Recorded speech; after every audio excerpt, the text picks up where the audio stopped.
रात के समय में एक जल परी टहलने के लिए निकलती है तो वह एक ऐसी गांव में आ जाती है जिस गांव का नाम होता है सुंदरवन। सुंदरवन नामक एक गांव होता है जहां का वातावरण अति ही सुंदर होती है। वह जल परी जो होती है वह जल से निकल के धरती पे आती है और वह एक परी का रूप लिए रहती है। तो वह परी होकर बोलती है कि अरे वाह, क्या इतनी सुंदर नज़ारा होता है धरती पर। अरे मुझे तो जल में जाने का मन ही नहीं करता है। कितनी सुंदर नज़ारा है यहाँ का। काश मैं भी यहीं पे रह जाती।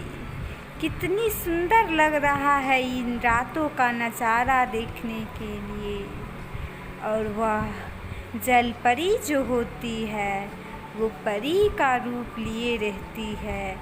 वह जो है चारों तरफ आश्चर्य भरी नज़रों से देखने लगती है जो कितनी सुंदर नज़ारा है। और वह अपनी जादुई छड़ी से उस सुंदरवन नामक गांव को और भी सुंदर बना देती है। और जहाँ जहाँ पे वृक्ष नहीं होते हैं वह परी जादू करके वृक्ष लगा देती है और वृक्ष में अच्छे अच्छे फल भी लगा देती है। और वह परी बोलती है कि अरे वाह, अब कितनी सुंदर देखने में लग रहा है इन गांव का नज़ारा। मुझे तो मन करता है कि मैं इन्हीं गांवों में रह जाऊं। अरे वाह, यहाँ तो क्या रात के समय जितना सुंदर दिखाई पड़ता है, क्या दिन में भी यह गांव इतना ही सुंदर होगा। लेकिन मुझे तो पता करनी होगी। मैं तो चाहती हूँ कि कुछ समय के लिए मैं इसी गांव में ठहर जाऊं, साधारण मनुष्य का रूप लेकर के। क्या और मैं जैसे साधारण लोग रहते हैं मैं भी उसी तरह रहूंगी इस गांव में। अच्छी तरह से देखूंगी इन लोगों का चलन, वे लोग आखिरकार कैसे रहते हैं यहाँ पे।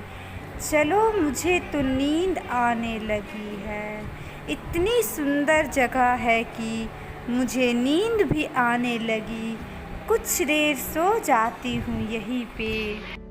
एक बुढ़िया होती है जो सुबह के समय जाती है नहा करके वृक्ष में पूजा करने के लिए। वह अगरबत्ती जला करके हाथ जोड़ करके उस वृक्ष को कहती है, हे वृक्ष देवता, आप मेरे ऊपर कृपा बनाए रखिएगा। मैं बहुत गरीब हूँ। मुझ जैसे गरीब बुढ़िया पे आप कृपा कीजिएगा कि मैं एक अच्छी तरह जीवन जी सकूं। इतना मुझे दीजिएगा कि मैं भले गरीब लोगों की मदद भी कर सकूं। और मुझे इतनी दीजिएगा कि मैं हर दिन आपकी पूजा कर सकूं। मुझ में घमंड नहीं दीजिएगा। हे वृक्ष देवता, मेरी यही प्रार्थना है। और कह कर के वह बुढ़िया अपनी कुटिया के आगे खाना बनाने लगती है। दरअसल बुढ़िया छत्ता लगाकर खाना बनाती है क्योंकि कड़कड़ाती धूप होती है। इतनी धूप में बुढ़िया को चक्कर आ जाती, इसलिए वह बुढ़िया छत्ता लगा करके अपना भोजन बनाती है और कहती है कि अरे देखते देखते कितना धूप आ गया है। मैं आज पूजा करने गई थी। खैर कोई बात नहीं, अब तो आराम ही करना है। कुछ देर यहीं पे सो जाती हूँ और आराम कर लेती हूँ। क्या पता इतनी धूप हो रही है, लेकिन अब कुछ मौसम अच्छा कर रहा है। देखते देखते ठंड का मौसम छाने लगा है। एक दिन की बात है, एक तालाब के किनारे एक राजकुमार टहलते हुए आ रहा था। दरअसल वह राजकुमार अपनी शिकार पर निकला था और वह एक दूसरी जगह पर जा पहुंचा था। तो वह सोच में पड़ जाता है कि अरे ये कौन सी जगह है, लेकिन जो भी जगह हो बहुत ही सुंदर दिख रही है। अरे यहाँ पे तो एक तालाब भी है, क्यों ना मैं यहाँ पे एक घर बनाने की सोच लूँ। कितनी सुंदर लगेगी जब मैं यहाँ पे एक महल बनाऊँगा और महल के बगल में ही इतनी प्यारी सरोवर रहेगी। मैं आज ही जाकर के अपने पिताजी से बात करता हूँ, कहूँगा कि एक जगह देखी है मैंने जो बहुत ही खूबसूरत लग रही है दिखने में। वह जगह इतनी प्यारी दिख रही है, मानो प्रकृति की देन हो उस जगह पे। चारों तरफ हरियाली ही हरियाली दिखाई पड़ रही थी और देखने का नज़ारा तो बहुत खूबसूरत था। बगल में ही पहाड़ों से चारों तरफ का इलाका घिरा हुआ था और बीच में अच्छे अच्छे पेड़ लगे हुए थे और उसी किनारे सरोवर भी थी। वह लड़का सो जाता है सरोवर के किनारे और वह सोचता है कि आराम कर लूं तो अच्छा रहेगा, लेकिन उसकी नींद खुल जाती है और वह उठ जाता है। फिर वह लड़का कहता है, अरे मैं तो अपने घोड़े को वहाँ बांधकर छोड़ दिया था, जा रहा हूँ घोड़े लेने। फिर वह घोड़े पे सवार हो जाता है और घोड़ा भी उस चारों ओर नज़ारा देखने लगता है। कहता है घोड़ा, बहुत अच्छे लग रहा है ना राजकुमार ये जगह, तो हम भी इसी जगह पे रहना चाहते हैं। आप महाराज से बात करके यहाँ पे एक महल बना दीजिए जो अच्छी लगेगी। वह महल यहाँ कितनी सुंदर लगेगी जो कुछ कहने लायक नहीं।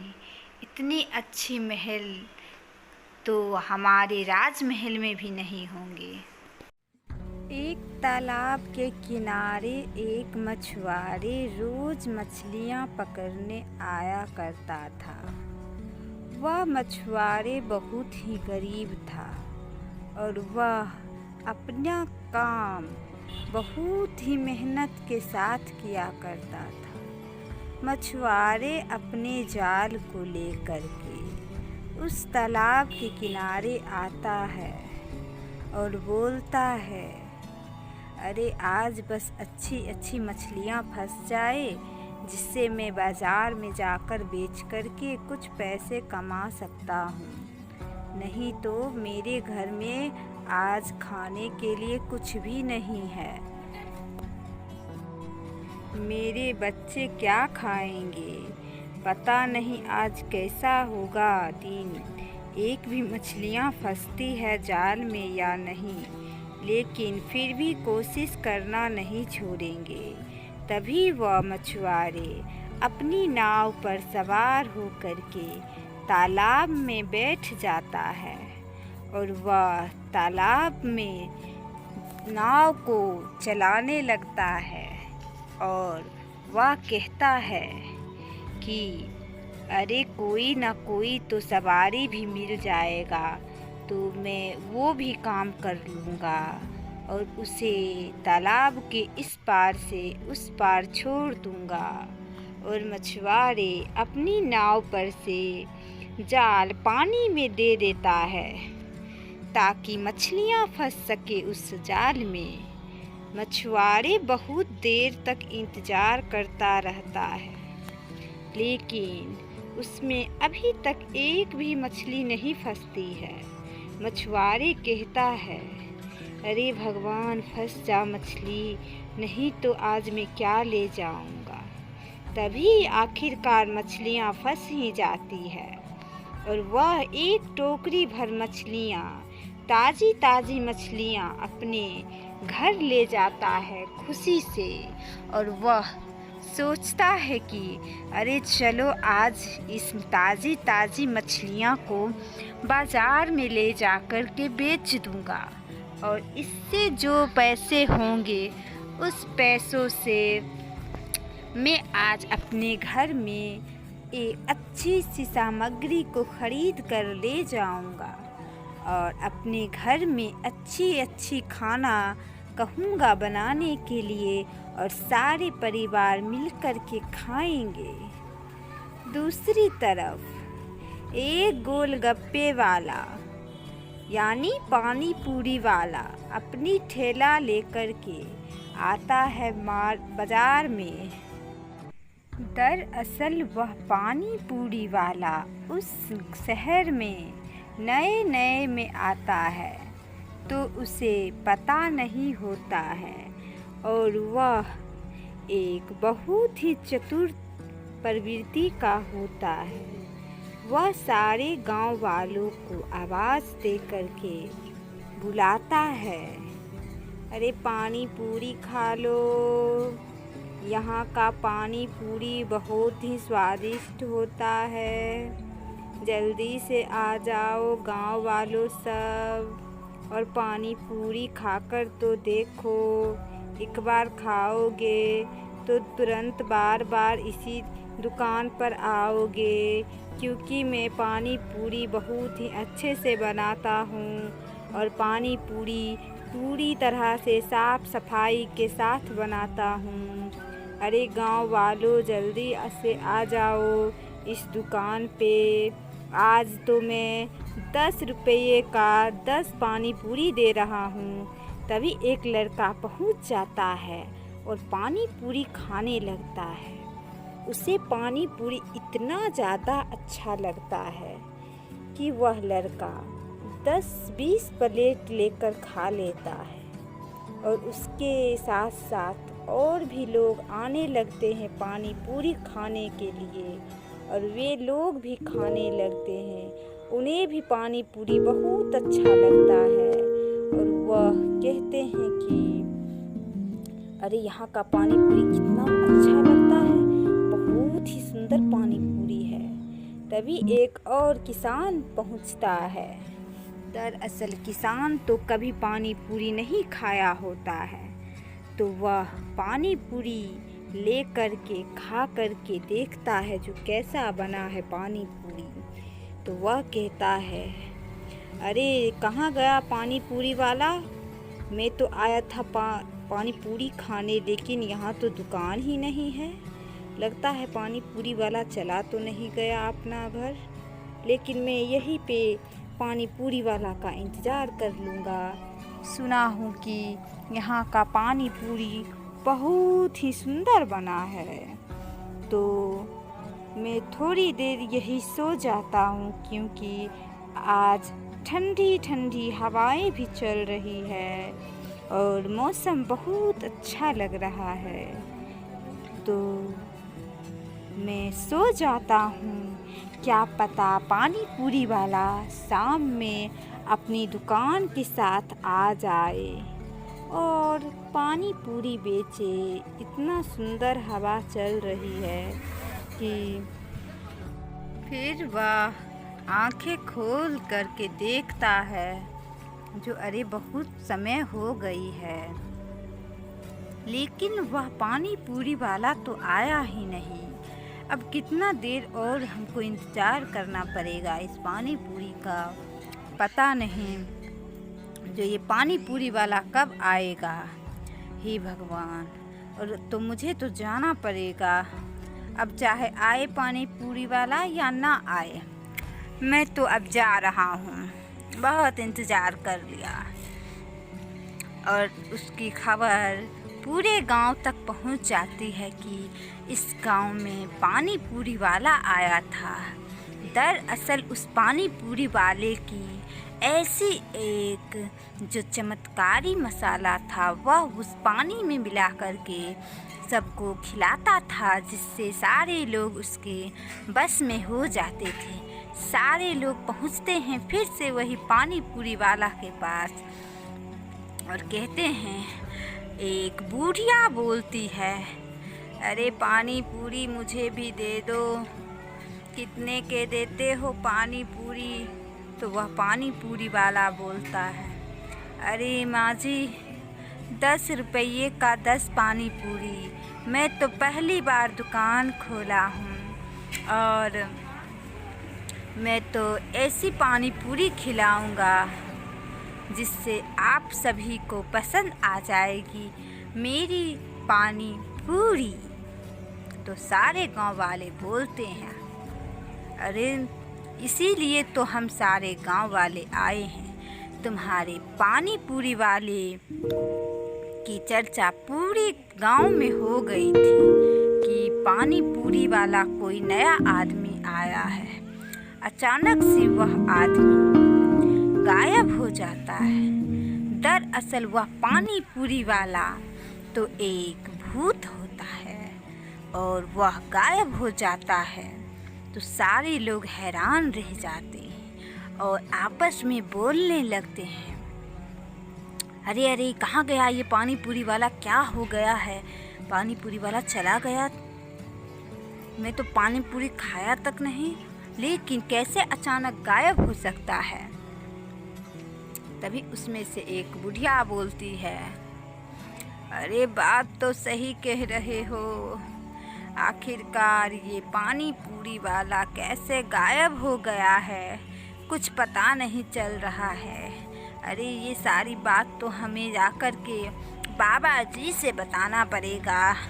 तो सारे गांव वाले बोलते हैं, अरे सही बात बोल रहे हो अम्मा जी, हम सारे वाले सब चलेंगे गांव के एक बाबा जी के पास और वहीं पे बताएंगे कि जो एक पानी पूरी वाला आया था हमारे गांव में पानी पूरी बेचने के लिए, और उन्हीं से जो जो आदमी खाया है उसके वह गायब हो गया है। बाद में तो पता चला था, अभी अभी तो ये खबर आई थी। तब दूसरे गांव में फिर से वह जादुई पानी पूरी वाला पहुंच जाता है और हंसता हुआ जाता है, हा हा हा हा, मैंने तो सारे गांव के टहल टहल करके पानी पूरी बेचता हूँ और मैं अपनी पानी पूरी में एक मंत्र मिला करके पानी पूरी खिलाता हूँ, जिससे जो लोग पानी पूरी खाते हैं वह लोग गायब हो जाते हैं। हा हा हा हा।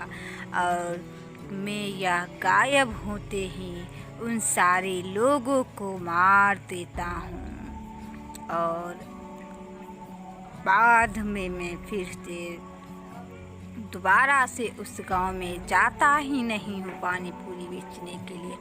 अब मैं इस नया गांव में आया हूँ पानी पूरी बेचने के लिए। इस गांव में भी बहुत सारे लोगों को मैं मूर्ख बनाऊंगा और उसे गायब कर दूंगा। हा हा हा हा हा।